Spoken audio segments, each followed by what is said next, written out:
Hey guys, I'm Dr. Ellie, and I'm here today with my podcast, I Heal Kids. And I see kiddos ages 0 to 21 for holistic pediatrics in and around Asheville, North Carolina, which is where my practice is, Middle Path Integrative Pediatrics. I also see kiddos ages 2 to 102 for functional medicine. So if you need anything like that, be sure to hop on my website and book a meet and greet. If you don't know what functional medicine is, I have plenty of pods on that, so I will link that to this as well. Also, if you need a free guide, that's on the podcast as well, all about what to stock your medicine cabinet with. That is holistic. So today I'm actually so excited. I'm here with Kate Brantley, and Kate is the P3 division head at Rainbow Community, where she collaborates with teachers, families, and students to support holistic learning across 7 developmental domains. So she has a strong background in early childhood education. She's a level 3 administrator and holds degrees in creative writing and elementary education. Kate brings a deep appreciation for Reggio. How do I say this? Reggio Emilia. Reggio. Okay. I'm glad I got that one right. Reggio Emilia? Is that right? Yeah, Reggio that's right. Emilia. That's right. Approach, outdoor learning, and the Orton-Gillingham method to her work. Outside of school, she loves to hike, bike, make art, and spend time with her husband and 2 kids in Nashville. So welcome, Kate. Thank you so much, Dr. Ellie. I'm so excited to be here. Me too. So I was just hoping we could kind of just jump in. Kate, can you just share a little bit about like your journey into early childhood education? Like what inspired you to pursue this path? Yeah, definitely. So it was not a linear one, as I'm sure a lot of teachers can say. I started in undergraduate school as an English major. So I knew I wanted to do something creative, but I thought if anything, I would be teaching high school students creative writing or college students. But then my first job after college was a friend of the family worked at an elementary school. So she said, hey, we have this paraprofessional job just right out of school, get, kind of into the schools. And I did it, and I had never really worked with kids before. I mean, I'm in Mm, college, and my friends are going to work at the YMCA after school, and I was so cool. I was working at like, the coffee shop or whatever. So yeah. I was Yeah. like, I don't work with kids, yeah, like. But then it's just like every time I started working with the younger ones, like kindergarteners, because that was in elementary school, first grade, they just got me. They just got me hooked from their magic. And I just really resonated with young kids. And then I moved to Boston, and the school that I applied to was a preschool. It's called the Apple Orchard School. It's a preschool on the farm of Allendale Farm. It's the last working farm in the Boston vicinity. So that was Wow. perfect for me because I had worked in apple orchards, I'd worked on farms. I really have an affinity for the outdoors. And it was a chance to kind of bring both of those things together in an early childhood setting. So again, being really new to the field, I just figured, hey, this sounds fun. So it was a great fit. And it just really started me on a path of rethinking what education looks like, understanding what early childhood education is all about through the lens of that being a professional path, where a lot of times people don't associate that with education. When you're in school, you're thinking elementary or secondary ed. But early childhood was a path that I felt really resonated with me because of the creativity of the kids, the open endedness and autonomy I found as an educator, the way that I could really link some natural experiences being outside, not necessarily having so much time constraints with so many transitions. We just sometimes would be outside for the whole entire afternoon and get really deep in our play. And Yeah. that really just opened my eyes to what education could be and how I could find my place in it. Oh my gosh, that's so amazing. Yeah, I love that. I really resonate with that story around like, I don't work with kids and then kind of getting like, oh, maybe I do. So Mhm. I was in medical school and I was doing like all my rotations through different, because they make us go through different specialties to kind of see like, what do we like and also learn, little things about little, other fields like OBGYN and surgery and all these things. And I was just like, oh my gosh, this is not for me. I don't want to do internal medicine. I don't want to do surgery. What am I doing in medical school? And then I got to pediatrics and I was like, this is it. I get it. I feel this. I understand this. And to your point, like so much fun just to Mhm. see, in my world, I'm seeing them develop from age 0 to usually like 21 years old. Wow. Yeah. I know. And so that's just wild to see like the Mhm. little baby and then see them go off to college and all of that. And then also just, you pointed to like kind of natural environments. And I think that just goes along with kind of holistic health in general, because really, that's one of the fundamental parts of good mental and physical health is being out in nature and outdoor nature play, which I'm sure you can talk a lot about, calming the parasympathetic nervous system, helping with focus, helping with fine motor skills, gross motor skills for that matter, all of these things. So I love that that inspired you. I wanted to ask you, as a pre-K division head at Rainbow, like how do you define success? Like how do you even define success for young learners? Because I think sometimes there's so much pressure, even at, I hear all the time about like college prep, preschool, and all of this, and I'm just like, oh my gosh, what is success for a young learner in today's educational environment? Yeah, that's a great question. And I feel that too. And sometimes we feel that pressure, and then therefore the parents are feeling that pressure. I think Mm-hmm. families, parents of young children have access to way more information and opinions now than they ever did necessarily from definitely, I mean, my kids are 16 and 10, and it's already even changed that much. Where anything from potty training to any other kind of developmental milestone is scrutinized and judged, and you feel like you're not doing it right. And what happens is it's really all about getting out of that either or paradigm and looking at success or failure as a black and white issue when we're really looking at it through growth and not necessarily outcomes. We're going to make the outcomes. Your child's not going to go to college in diapers. Like you're going to get to the potty training or making, being able to share effectively or being able to have those cognitive gains. Those are going to happen. But it's really about honoring the process of early childhood and the process of your individual child. That's something that I work with parents about a lot at Rainbow, and I have in my previous experiences as early childhood teacher and director of other preschools. But that's something that we talk about a lot as far as like, let's not get stuck on what's the end product. Is my child going to know their ABCs, one, two, threes? Are they going to be ready for kindergarten? I mean, in North Carolina and most other states, they have to be 5 years old to be ready for kindergarten. That's the only thing that they necessarily need to be. However, we know that there's a lot of soft skills that are really helpful for kids to gain before they're in a group setting like that. Sure. And that's Yeah. where early childhood comes in, but it could also be different for different kids. And early childhood development is on a spectrum. It's a continuum of learning. So the cognitive development is just one part of that. So when we look at it through a holistic lens, we understand that your child's going to get to where they're going to get at their own pace. And once you can really embrace that as a parent, it just takes a big weight off of your shoulders. And sometimes what we find are the programs that are kind of college prep or whatever, they're really looking through a stronger cognitive lens and maybe taking away some of that play-based philosophy. It's kind of counterintuitive because what you're actually doing is you're kind of provoking a little bit more anxiety and a little bit more rigid thinking. And you're Yeah. not necessarily letting the child have opportunities to play and explore through hands on, open ended play. That's where they're going to get their critical thinking because they're going to learn about cause and effect through hands on experiences. They're going to Yeah. learn how things about physics, things about science, things about nature, things about themselves through hands on experiences. Yeah. I think that's true. So true, especially, not just in early childhood, but even, through adulthood, we often are focused on outcomes such as, I'll give you an example. My teen has anxiety. I've been to the therapist once. They're not better. What do I do? Or Mhm. like in my case, I'll use myself as an example.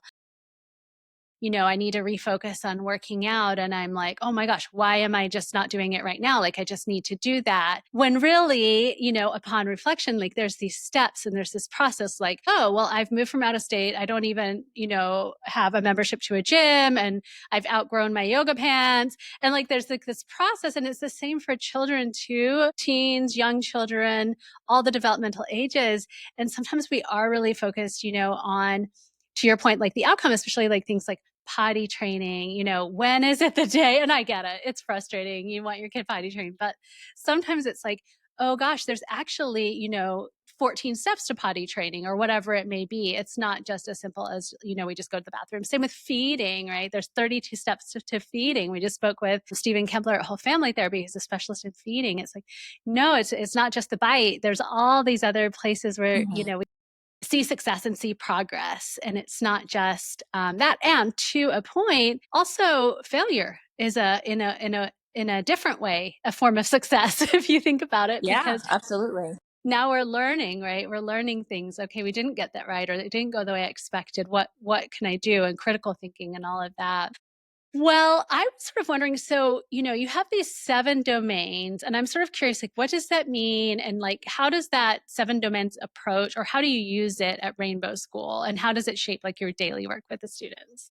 Yeah, that's another great question because when we say 7 domains, I mean, we're living that every day. That's part of our philosophy. But, in order to break that down, even the word holistic, even, looking through a holistic framework, or we nurture the whole child, some of those things are becoming kind of buzzwords, but what does it really mean? So when I sit down with a parent, I always want to sit down and talk to families before when they first come for a tour, and I just sit down, and you can read about us on the website and we'll talk more as the tour, but at the end of the day I want to know from the family first, what are your values, what's your goal for your, do you want them to have the same kind of access that you had, do you want them to have a similar type of education experience? A lot of times it's not. A lot of times families are coming to us and being like, I didn't feel seen in my experience. I was in kind of like a one size fits all situation, and I feel like I want to give my child a little bit more of freedom to move around the classroom, move around the outdoor space if they are in the physical domain. So there's things like that where we can kind of work with the family and work with the teachers to be able to establish learning through different domains. So when I say domains, it's basically looking through a holistic lens, through a continuum of development, but we break them up into kind of different domains. And then within that, there's like subdomains that can have Okay. actionable ways of us to be able to make assessments. So when we're looking through the mental domain, that's going to be your language arts, your math, and all your cognitive development.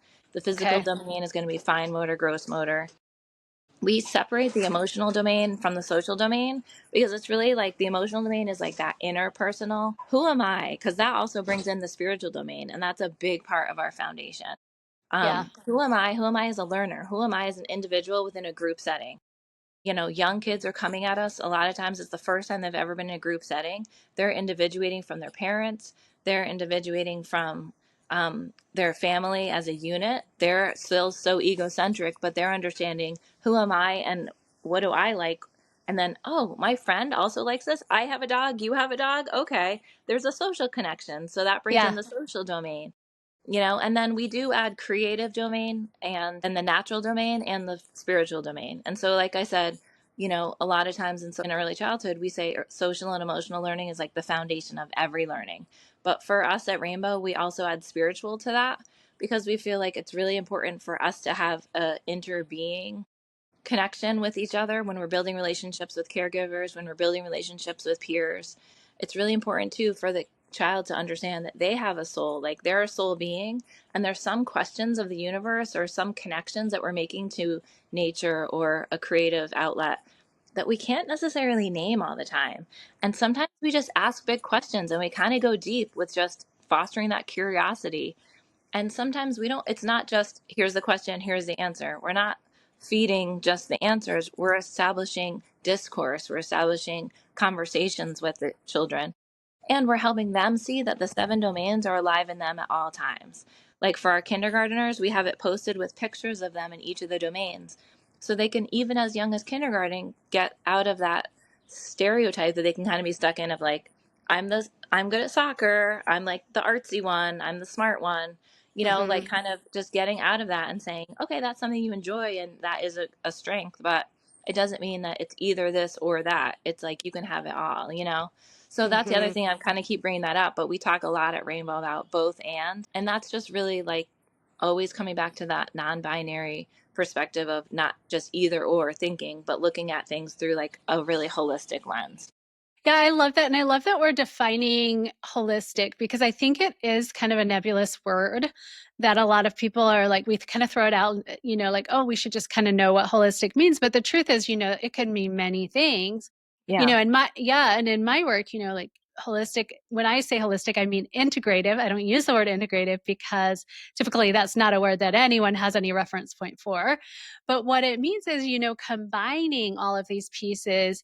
And, in the work that I do, I combine mind, body, and spirit as well. So I feel like in that way we are a little bit connected in our philosophies. And spirit doesn't Mhm. mean, religion necessarily, although for some people it could, but it's like, what is it that's connecting us to the world, or how do we feel in awe, or what are the things that are, living in that kind of, to your point, that domain. And, it's really exciting to see that in the educational environment as well.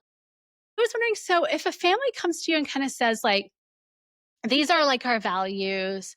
We want, gosh, I can't think of something off the top of my head. What's something really common that people like want from schooling? Probably I mean, cognitive development. yeah, I mean, they want their kids to be happy and they want them to be challenged. They want them to, have going back to the outcomes, they want them to be ready for high school. For us, we're preschool through 8th grade, so it's kind of ready for the next thing. But Yeah. also they want them to be well-rounded and they want them to be able to have, lots of different experiences. Yeah. So if someone comes to you with those kind of criteria in mind, like, how do you support and collaborate the families, with the admin team as well, just to create like a learning environment that supports the kid across all those 7 domains? So we just, like I said before, it's all about collaboration and partnership. And then also relationships. It's all about relationships too, because if a child has a strong relationship with their caregiver, then they're going to be more apt to be able to take academic risks, social risks. They're going to feel grounded in their learning. If they're feeling like they're not feeling seen or heard or accepted by their caregiver, meaning teacher or facilitator, group leader, whatever, what have you, if they're not feeling that connection, then they're going to have a wall put up. And that Hmm. wall could stifle them from some of their learning. What we want to be able to do is break that down and really be able to get to that emotional core of where the child is, that social core, and be able to talk to them through things. I mean, the middle schools don't really love it because like we can like get in their business, but it's all about us really, helping them reflect too on, okay, well, it sounds like you made this choice. What could we do differently next time? Instead of Hmm. just kind of, oh, they're kids, or oh, I'm just going to look at the choice that you made and have a reaction to that. Every behavior is really a language. It's really trying to give a message to us. So when we look at the behavior through that lens, we can have empathy and compassion for the kids and then model that so they have empathy and compassion for each other when they're problem solving. And then when it also has something to do with in the mental domain, we can look at it through the lens where we're saying, okay, you're coming at something and maybe it's challenging, maybe it's easy. All right, we're going to differentiate across all learners and make things really individualized for you. So you'll see kids that sometimes in the classroom, they might be wearing headphones, no big deal. Or they might have a slant board to help with their handwriting. Or they might be sitting on the floor. They might be sitting on a cushion chair. They might be laying down. Like, there's all sorts of different ways that we can facilitate things in order to get their needs met in like an individual way. And there's also just no stigma attached. It's kind of like, okay, in a culture of belonging, everybody gets what their needs met. And Hmm. so this is what this child needs. This is what this child needs, same but different, and it's all good. Yeah. Yeah, 100%. I do think that that's a really important point to focus on relationship, because as we know, we're social beings and we all have and need connection. This sense of isolation can actually make us really sick. And a Yeah. lot of people don't know that, but it's one of the most common causes of illness and death in our society is being isolated and alone. And I think it's also true in the therapeutic relationship as well that we need to work on connection. Because to your point, if you don't feel seen and heard and connected, why in the world are you going to trust your teacher, your caregiver, or your doctor to help you? Hmm. So, in holistic health, same as I'm hearing in Rainbow, I want to focus on creating a connection and allying with the child, or if I am seeing an adult for a functional, allying with that person in order to support them moving forward. Because honestly, taking like a sort of old fashioned patriarchal, I'm the doctor and here I am to tell you what to do, it's not helpful. Hmm. And I really do think we need to understand that we are all human, we are all imperfect, we are all still learning, regardless of whether we're 3 or we're 93. Yeah. And Yeah, that it's just made great. me think of one more thing, Ellie, that is like, when we're talking to families, a lot of the stuff that we're talking about and describing, to your point about the holistic description, definition, you can't really just name it. You're not, or you can't really put your finger on it straight away. It's a journey. It's Mhm. really trusting the process of the whole entire journey from preschool through 8th grade.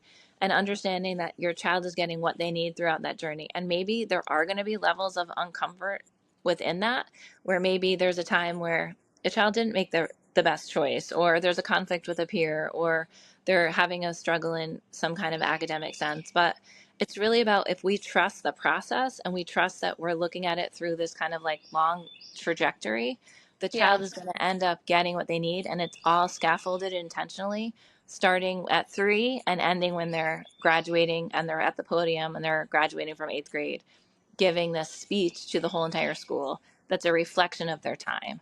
And we've got alumni, my daughter included, she's 16 and she graduated from Rainbow, and she comes back and she's like, I'm so thankful for that experience because it helped her understand who she is as a learner too.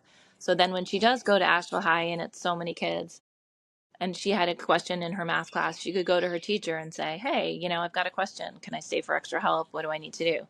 Because she was able to like learn how she is as a learner and have that approach with her teachers and caregivers at Rainbow. So that helped her, I think, in a lot of other parts of her life. Just learning to use your voice and advocate for yourself is really important. Hey there, I'm Dr. Ellie, holistic pediatrician and founder of Middle Path Integrated Pediatrics. If you're pregnant or just had a baby, you do not have to figure it out all alone. I offer deeply personalized care that blends modern medicine with a natural whole child approach. So book a free 10-minute meet and greet, and I'd love to connect. I want to shift gears just a little bit because I know that you also use the Orton-Gillingham multisensory method, which I know a lot of people hear about all of the time. And I was just hoping, maybe we could, I know we don't have time to go into all the details, but could you just kind of tell us what it is and like how do you see the approach benefiting, early learners at your school?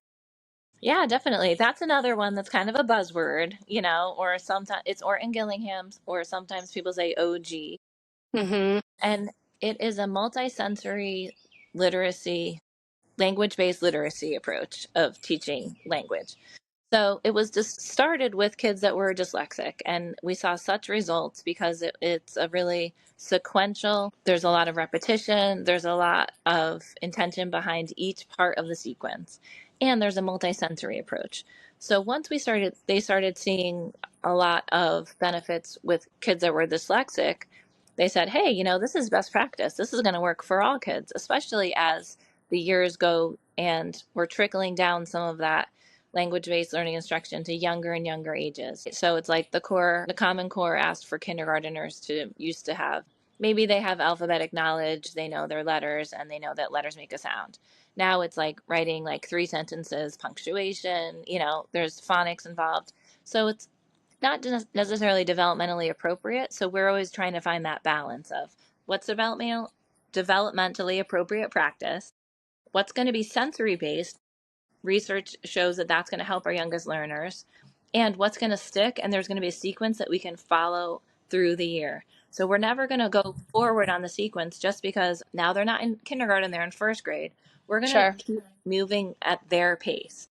So Orton-Gillingham lends itself to a very specific sequence of a scope and sequence that teachers can follow.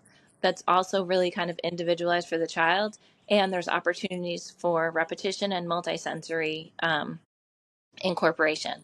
So an example of that is, just say a child in kindergarten is learning a CVC word, or a consonant vowel consonant word. So like cat. So they're going to learn cat. They're going to tap it out. So they're going to go k, ah, cat. So they're Okay. tapping out each individual sound, and there's a letter associated with that. So then in front of them, they might also have a C tile that they can move, an A tile that they can move, a T tile. And as they're doing that, they're going k, at, cat. And they're saying it like 3 times. So it's physical, and then that's getting into the mental, and then it's verbal. So and then it's auditory because they're saying it back to you. So it's all of Okay. these components put together in a really specific sequence that's not rushed, and it's really based off of what the child's showing us, that we see results throughout our whole program. And we start the Orton-Gillingham based literacy and learning in kindergarten, and a lot of programs are doing that now too. That's also evidence based learning through like the Wilson foundations, or things that are used in a larger school district it's all kind of going back to that like multisensory approach where the kids have an opportunity to do things hands on, the teacher has an opportunity to teach things in front of them, and then there's an opportunity for them to kind of do it and put it all together on their Okay. I love that. So it's actually using all of the senses. It's like own. eyes, sound, touch. I guess you can't really do maybe taste. That might be a little trickier, but you never know Yeah, if you could smell, sneak I that don't one really in. know, but yeah. For the most part, yeah, Yeah. exactly. And it's just, and Okay. it's that repetition too that's really causing it to get into the memory of how that Yes. works. And it's like that muscle memory too. I mean, I see my first graders with red words or trick words, which are like a sight word, right? Like the. You can't really pronounce, like, it's not a phonetically pronounced word. Yes. So they'll kind of be like the, the. So Yeah. they might be writing, and I see kids tapping out in their mind, oh, okay, THE, and then they can write it. So there's Yeah. sand trays, there's different kinds of bumpy paper, there's different kinds of pencils you can use. You know, there's lots of different modalities to integrate with OG. And so we use it at Rainbow. I've been using it for years. I got trained in it about 15 years ago when I taught kindergarten. I just keep wanting to learn more and more because it keeps coming up as best practice. And it also just speaks to me as an early childhood educator, knowing that the multisensory approach is best practice. I love that. And this kind of goes back to medicine because if y'all don't know, the hippocampus, which is a little place in the brain, is where we store memories. And something that we really know about the hippocampus is that the more we repeat something, the more likely we're able to remember it. And also, our amygdala, which is a little structure in the brain that kisses the hippocampus. So the amygdala is kissing the hippo. That is our emotion center, and they're very connected. We don't understand everything about it, but if we can associate a positive emotion with something, such as what I'm getting is like this tapping, I imagine is a very positive experience for young children because we're like having like movement and we're, maybe they're singing a little song in their head, those different things, or maybe they're just saying it combined with that repetition, just hijacks the amygdala and hijacks the hippocampus so that we can learn. And then using all these senses to combine it together. That's really amazing. I love that so much. So I wanted to skip ahead because we had chatted a little bit initially about nature play, and I wanted to skip over to that. I'm very interested in it for health, especially in relationship to attention deficit, nature deficit, and all of that. But how do you incorporate kind of nature outdoor learning environments in your curriculum, and like what impact do you see on your kids? Yeah, that's great. I mean, that's always been something that's been easy for me to incorporate because, like I said, my first experience in early childhood was working at a farm school. So it was just going on walks with kids and hikes and climbing trees and taking animals like donkeys and horses and, goats for walks was just like, that's just how I learned. So in my mind, I was just like, of course, there's a natural correlation. Yeah, However, then in working in other settings, I worked in schools where their outside time was just a, concrete slab. sure. So then you kind of work with what you have on that front, and so, but, oh, look, but there's a hill over here. Ooh, and there's grass. We can still understand the transformation process of nature. We can still connect with being outside in the air and the sky and the layers of the wind or what we're noticing in the trees around us. When I say nature play, it doesn't mean you have to be at like some forests only school with, pit toilets or something. It's like it can be really accessible Yeah. for everybody. It's really just get outside because, and you can probably definitely speak more to this than I can, but when a child's brain is developing, it needs those wide open spaces to not Mhm. feel stifled, just like how we also need those wide open spaces to not feel stifled. So the nature play makes a big difference with the kids that want to have that big open-ended gross motor play, but also they can find those little nooks and crannies to make a fairy house or to talk to their friend and just space out under a tree. Like we want to be able to give them that space and time. So another component of nature play that's so important is time. And I don't think we talk about Yes. that as much, but I think that we have so many transitions built into our day for young children to be able to get into their really full executive functioning, they're going to need to have uninterrupted play for at least 45-minute chunks. And a lot of Mhm. our programming and group settings don't allow for that. So, another thing is when you're in a nature play environment, when you're really valuing that as part of your philosophy, then you're giving your kids that time to just explore open ended. And that might mean different things. It might mean, going on a walk and then just finding a spot and you're just staying there. It might mean just opening the door and just saying, okay, these are the barriers, these are the boundaries. You can't go past here, you can't go past here, but then be open. And what we have in one of our areas is called the loose parts area for the preschool. Kindergarten has their own loose parts. First grade uses it, and we've seen such success because it's also going from, there are times where it's kind of like, okay, here's your work. This is how you do this work. This is something that, it's a pouring work if you're looking through like a Montessori lens, or we're going to do an art project today. Like that's teacher directed. But when you're in a loose part space, it's just open ended things such as stumps or long pieces of wood that they're making obstacle courses, or sawhorses or tree cookies or a stream or something that they can climb on. And then it becomes, I have an idea for play. You have an idea for play. How can we work together to incorporate our ideas? And you know what? Ooh, we're going to take some physical risks here because we're creating our own obstacle course, and that's going to be a little bit scary. I have to balance. I have to trust each other. We have to say, okay, is it sturdy? Let's test it. Oh, it's not sturdy. I fell. Okay, well, I'm going to get right back up and fix it next time. And giving the children and allowing them the time and space to be able to be open ended in their play and nature is also kind of uplifting that constructivist theory, and that constructivist theory is really where the children are agents of their own learning and they're constructing their own learning. And we as teachers are just facilitators. We're just observing it. And then we're going to add some more materials that are going to help enhance that play. And then we're going to reflect on what we see and we're going to go from there. So that cycle of inquiry is also a huge part of nature play. And that's a part of our philosophy at Rainbow, but that's a part of philosophy in a lot of early childhood settings. And we're seeing great results. We're seeing kids that are less anxious, they're more resilient, they're using those critical thinking skills, they're taking academic risks, they're taking social risks, they're taking physical risks, and that's going to help them down the line. Yeah, and I really do think, there's so much to your point. There's so much evidence that, outdoor play helps reduce anxiety, it helps reduce depression, it helps us connect with our spiritual nature. It helps with focus, it helps decrease ADHD type symptoms. And also, to that point, like I wish that it was something that we included, as what's the word that I'm looking at? As something that we need. And it wasn't just viewed as like an Yeah. extra, it's not just Oh, like an extra. Yeah. It's something that we really need to incorporate daily as adults, as teens, as middle schoolers, like all of these phases. And it's so important for the brain to be bored. This is something that I wish, more yes. people knew. Yes. Yes. Oh my Yeah. gosh. Yes. I say that all the time. And, usually get rolled eyes to that. But sometimes like, okay, so today I'm just coming to you from Bent Creek, and I was just there with our kindergarteners for about 2.5 hours, and we have this special little off the beaten path area that we call our fairy garden. And we just found this place, and we've been going ever since. And the kindergarten teacher and I just think it's magical because it's also counter to even our field work or our field trips, where we're not taking a tour, we don't have a guide. It's just we go into these woods and we're just there for like 2 hours.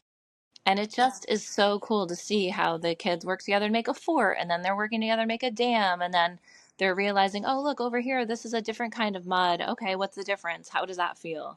Or, uh-oh, I got my feet wet. Now I have to change. I don't really like that feeling. Now I have to change. Or, oh, this is a really big stick. How can I work with someone else to grab this stick and put it here? So it's just really great when you can get those spaces and that time. And we're so lucky in Western North Carolina to have access to such beautiful areas of nature. And I think the kids are better off for it when they can be outside as much as possible. Yeah, because we do know that being bored, it really allows our sympathetic nervous system, our fight and flight, to just relax. And we know that it helps kick up our parasympathetic, which is the relaxed, nervous system. And not only that, it helps with imagination. To your point, it helps with cognitive, gross motor, and fine motor. There's all these things. And it sort of leads me into this kind of idea about technology. I feel like I'm discussing it more and more, especially as I'm seeing kids younger and younger with anxiety, depression, and focus symptoms. When I first started practice, I didn't see anxiety and depression that much. And, in kids, it was mostly here and there with teens. And now, 9 years old, 8 years old, I'm seeing very severe mental health issues. And maybe it's not that all technology is bad, but it's sort of like, what have we replaced? Mhm. Have we shifted into a situation where we've replaced everything in the 3D world, which, as we know, young children are 3D beings and they need 3D objects, Yeah. to learn. And correct me if I'm wrong, but that's how I understand it, among other things. Yeah. And, when we take all of that away and we're replacing it with a constant stream of something else with nothing to counter it, where do we end up? And it just makes me think about all of these mental health issues that we have. So I'm glad that you brought that up. Yeah.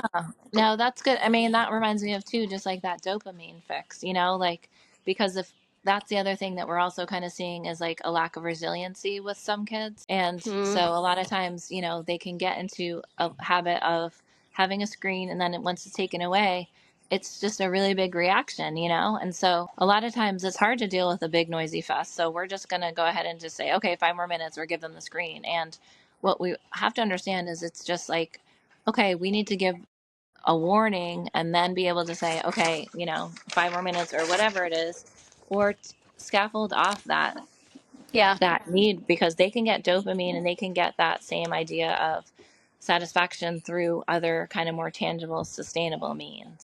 Yeah, and for all that don't know, dopamine's a big reward chemical in the brain, and famously, TikTok, sorry, TikTok people, has constructed its algorithm to give us a lot of that, and so it's quite addictive, which is what the platform is designed to do, and we love it. And unfortunately, with some of these platforms, devices, all of that, there's lots of evidence coming out now that especially young children are highly affected, and it can even cause kids to become aggressive, which is the last thing we want, right?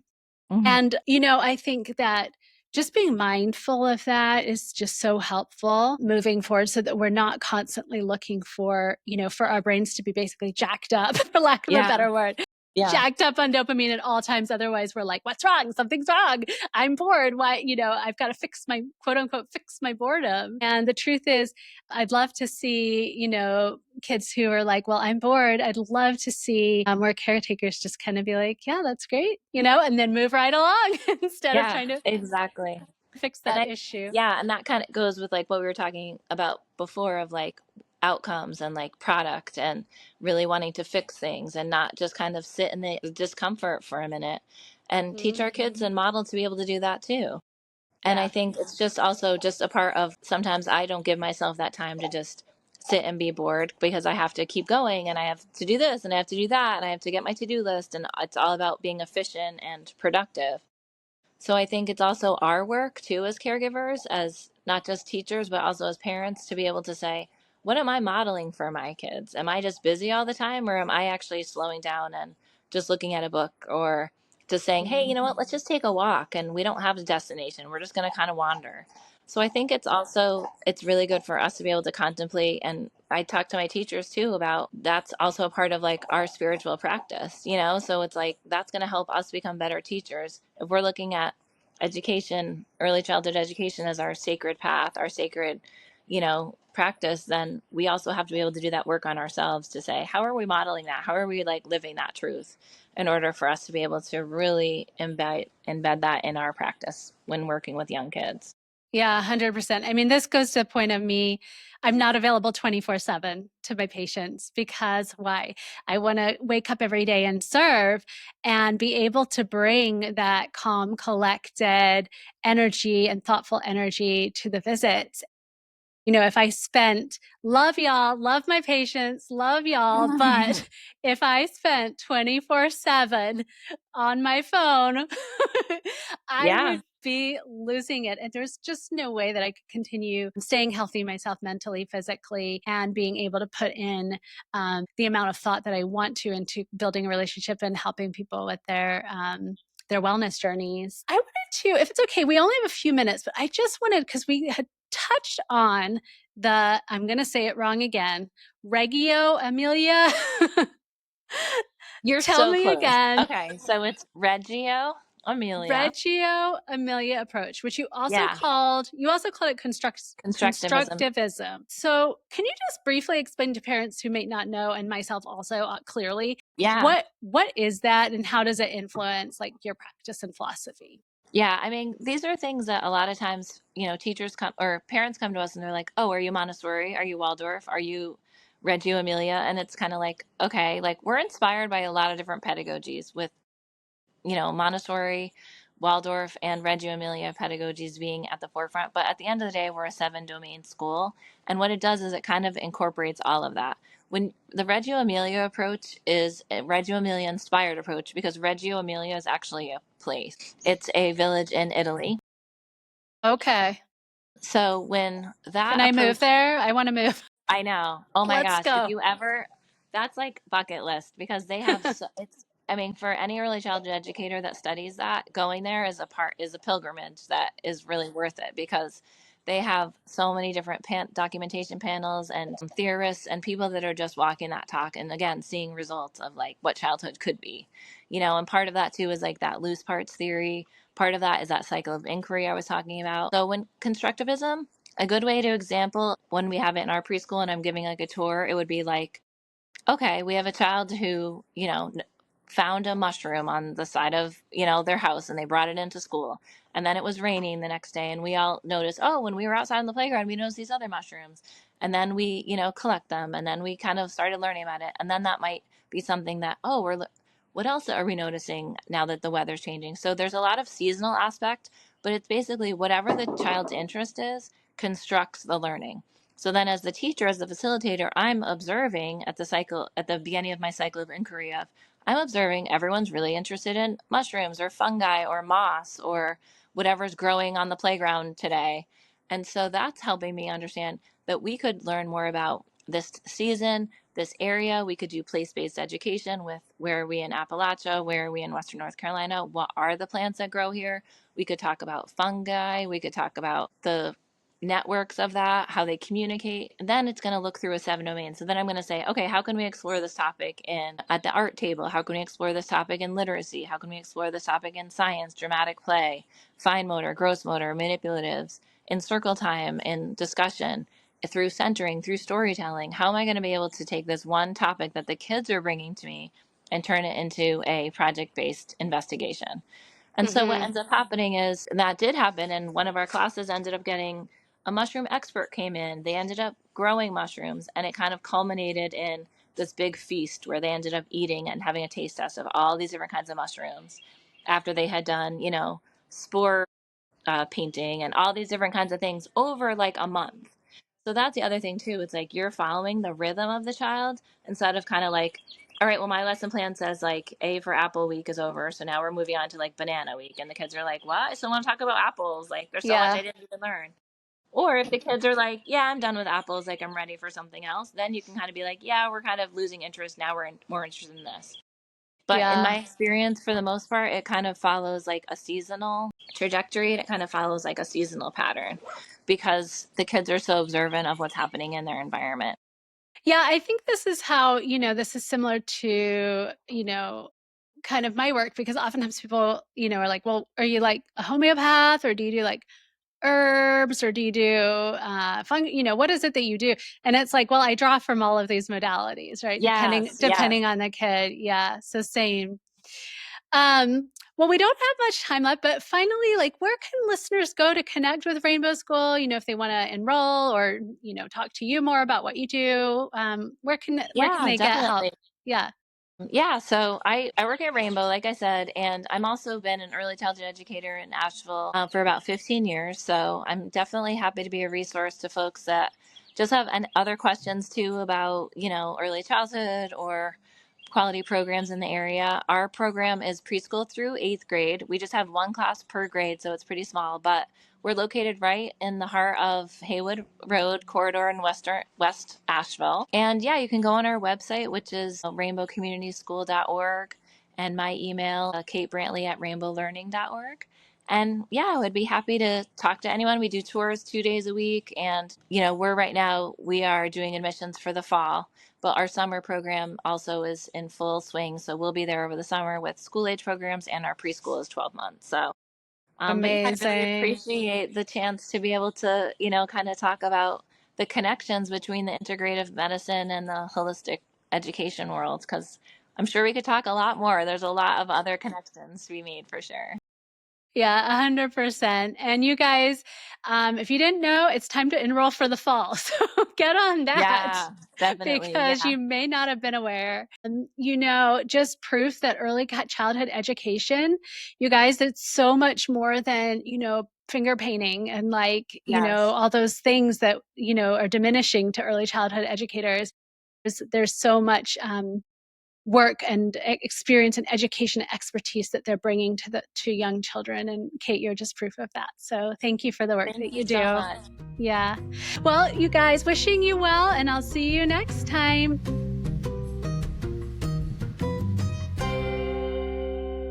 Hey there, I'm Dr. Ellie, holistic pediatrician and founder of Middle Path Integrated Pediatrics. If you're pregnant or just had a baby, you do not have to figure it out all alone. I offer deeply personalized care that blends modern medicine with a natural whole child approach. So book a free 10-minute meet and greet, and I'd love to connect.